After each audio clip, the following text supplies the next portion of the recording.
Welcome back to the EAM Crypto channel. Thank you so much for watching. And for all of you, I think it's up to like 73 traders that have been trading on Bitget with my link. Thank you so much, seriously, guys, for supporting the channel. It goes a long, long way. So I just want to say big thank you. And if you aren't trading on Bitget already, check out my link below. That's where I do all my margin trading. But margins are very tricky. You got to be very careful. I trade with very low margin. And I would strongly suggest that everyone does, because if you're highly leveraged, you're going to get wrecked. All right, guys, so let's talk about a few things today. Wanted to start off by just pointing out First Republic Bank. What a joke. What a ridiculous joke this is in this clown world that we live in. And look, guys, I mean, this is just, again, another reason, another feather in the cap for Bitcoin. Yeah, this is an S coin. It's a glorified S coin, and there's more to come. More banks are going to be doing the same thing. And look, when it was Silicon Valley Bank and Signature Bank and all these banks that had some exposure to crypto, it was all over the news. Absolutely all over the news. But look, with Silicon Valley Bank, it wasn't their exposure to crypto that got them, right? It was all these guys all these big players that were basically like looking for better farming alternatives to get a better yield. I think they were called yield assassins, and that started everything. And then it all got worse and worse. And of course, it all goes back to these banks making really bad decisions, right? Whether it's the regulators that screwed up or the risk management folks not seeing the fact that they were highly exposed to the fact that they're underwater with all these bonds that they purchased. But that's another story. We've already covered that. I don't want to get into that so much. But what I do want to cover is the hypocrisy of the media with this. So First Republic Bank, zero exposure to crypto. So what happens is that all over the headlines, everywhere, the way it was with these banks that were supposedly highly exposed to crypto, and that's why they were where they were. I mean, look, guys, look at this. CNN, no mention of it. None. Nowhere. Nothing. Nada. Fox News, same thing. Crickets. This is what pisses me off so much, right? If this was a bank that was highly exposed to crypto or even just slightly exposed to crypto, it would be somewhere in these headlines, but it's not. So just be very careful with what you ingest as far as news and data and all that. Take everything I say with a grain of salt, double check it, fact check it, whatever. Because yeah, you're being played. We're all being played. We're all being played by the media. The same guys that own CNN are the same guys that own most of Fox News, BlackRock, and it just goes on and on with their ties to big pharma and everything. It's just sad. It's just sad that we can't trust our news outlets anymore. But anyways, I just wanted to point out the hypocrisy and just the joke, just the clown world that we live in. All right, real quick, guys. I know I talked about this or I addressed the addresses with more than one BTC last video. I want to do it again. We're almost at 1 million, almost 1 million wallets with one or more Bitcoin. But what does that tell you? Like 1 million is actually a really small number, right? There's just 8 billion people in the world. There's like 340 million people in the U.S., something like that. Or no, is that the voters? I can't remember. But whatever. It's 1 million's nothing. It's absolutely nothing. So if you are a whole Bitcoiner, you are an incredibly elite group of people because it's less than 1 million. And keep in mind that many of the wallets that own one or more, they have several wallets. So if you really think about how many people in the world own more or Bitcoin or more, tiny group, elite group, who knows how many? I have no idea. I'm sure that there's a way maybe to figure that out, or maybe I should ask someone like Dynamo Patrick to do a search on that. But I'd be kind of curious to see if there's any way to break that down. But it's really hard. I think it's really hard to figure out how many people actually, if you don't count their 2-3 wallets that own a Bitcoin or more, how many actually own a whole Bitcoin. So just wanted to throw that out there. Hash rate again, it's trending up again, getting closer and closer to that all-time high again. That's a very bullish chart, obviously. So hash rate keeps going up, keeps the network more secure. So I did want to cover a couple of things as far as the charts, and I'm trying to make my videos not as long as I used to make them. I've noticed that you guys seem to, according to the retention, algo and all that kind of stuff, shorter videos are just more popular. All right, so real quick, on the daily, 28,836, it's still the everything level. As long as Bitcoin is over that on the daily, you got to be bullish. We're very close to it. Doesn't take much to get below that. But as long as we're over that on the daily, all is well. All is well. We'll talk about what I see happening if we get below that. But just looking at the weekly, I mean, the weekly again looking very, very good. We had this low right here, then we had another painted low here, and now we're going for, I think we'll probably paint another low. But as long as it's higher than the previous ones, it's okay. I do think that it's really important whenever it paints the next low. And I think like the 26.5 to 25,200 level makes a lot of sense, especially if you look at the monthly right there. That seems like a pretty important point right there, around 25.2, 25.3. If it does paint a low there, I think that would be a very nice spot to take on a new trade. I'm actually not in any trades right now this second. Like I said earlier, I do like to trade on Bitget on margin. And when I do, I try not to over trade, I'm kind of waiting for my spot. So I'm actually waiting for a pullback. If it doesn't happen, it doesn't happen. I can't lose money when I don't trade. And I am expecting that pullback to be maybe 25.2 to somewhere between 26.5. So 26.5, maybe dabble there, but I'll be prepared to double down around 25.2 if we get that pullback, and if we don't, we don't.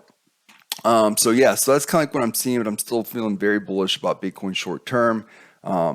Really bullish. Once we get over that 32K mark, and if it does go over 32K and then test 32K and that support, then it's just fun times as we get probably, I would guess after getting the pesky 35K-ish range, mid 40s make a lot of sense to me, maybe even high 40s. I really think so. And that would be my trade right there. Those would be my expectations. And then I'd probably expect another pullback. We have so many headwinds coming, guys. The commercial real estate market looks just about to implode. The data there looks awful. That's going to be something that we deal with. The Fed still looks like they're going to hike rates for 2 more, at least next time. We'll see. It's really interesting to see how things are breaking all over. First Republic is showing that again. I guess maybe one more rate hike they feel is necessary just to tame inflation. Inflation is the crazy, scary monster that we do have to keep in check. So, we'll see. But it looks like all signs are pointing to one more rate hike for sure. And then we'll play it by ear. I guess they'll be, like they say, they're data dependent, I think is the verbiage they use. So as more and more data comes in, it'll be interesting to see what they do.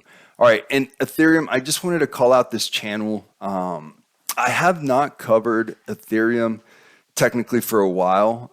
I can't remember the last time I took a trade. I own a decent amount of Ethereum in my long bags. I do, and honestly, I don't think I want to sell them until like the next bull market. I mean, I don't know, 10K each. I don't know, more.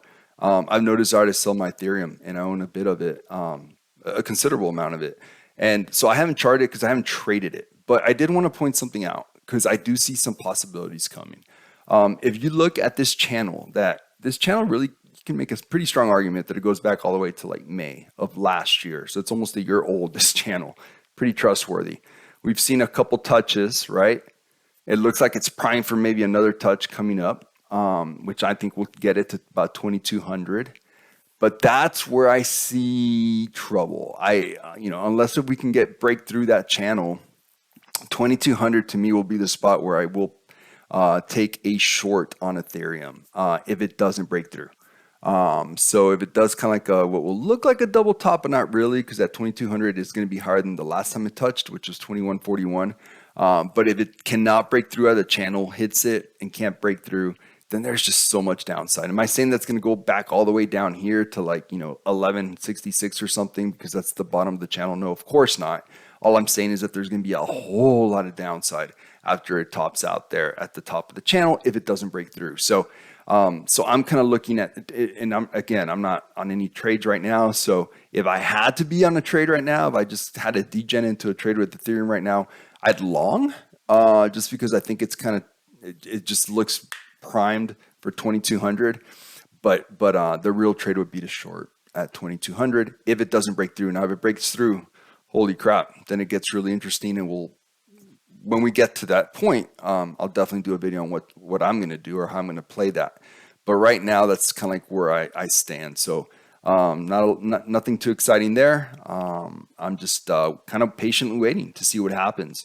With both Bitcoin, with Ethereum, alts do not look as good. I didn't have it prepared, my bad. But BTC dominance, I'm not going to talk about all the other altcoins right now because BTC dominance right now looks primed to go up. It just does. So if I'm going to go long on anything right now, it's going to be Bitcoin. It's not going to be anything else because BTC dominance looks really, really strong and looks primed to really kick some ass in the days and weeks to come. So I have no desire to play any altcoins right now.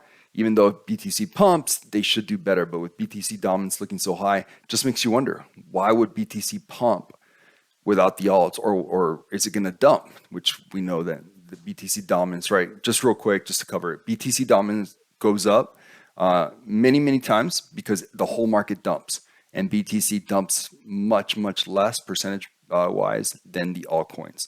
However, there's also times when BTC pumps by itself and it just leaves all the altcoins behind, every single one of them. And I could see that happening, right? With all this craziness right now in these clown world financial markets, with possibly more banks about to collapse, and big banks too, right? And who knows what else happens with the US dollar just getting, it's basically happening. We've been talking about it for months. So if you weren't aware of the US dollar doing what it's been doing with the whole global de-dollarization, then I guess you haven't been watching my videos, because we've been talking about that way before anyone else was. But look, with all these different things happening, you are starting to see a scenario where BTC and its use case, I'm not going to say narrative, because narrative is used for all coins because they're overvalued, because they're so, speculatory. Bitcoin, I don't say narrative, I say use case, because the use case is real, it's happening. It's very easy for anyone to understand the fact that you need to have a safe place to keep your wealth. You need to have a place where you feel okay with it, to have a hedge against all these different things, while the governments keep debasing and devaluing their currency, and the Elizabeth Warrens keep debasing and devaluing currency. You got to have a place that you can trust, that actually has a real store of value. And I think that use case is finally starting to play out. Am I saying that Bitcoin is a hedge against inflation? No, but I do think it's a hedge against the debasement and devaluing of all these currencies. And so yeah, it's really cool to finally see this happen. There's only 21 million of them. It's, you don't have to worry about the monetary policy of Bitcoin. It's completely and utterly decentralized. The network has never been more secure.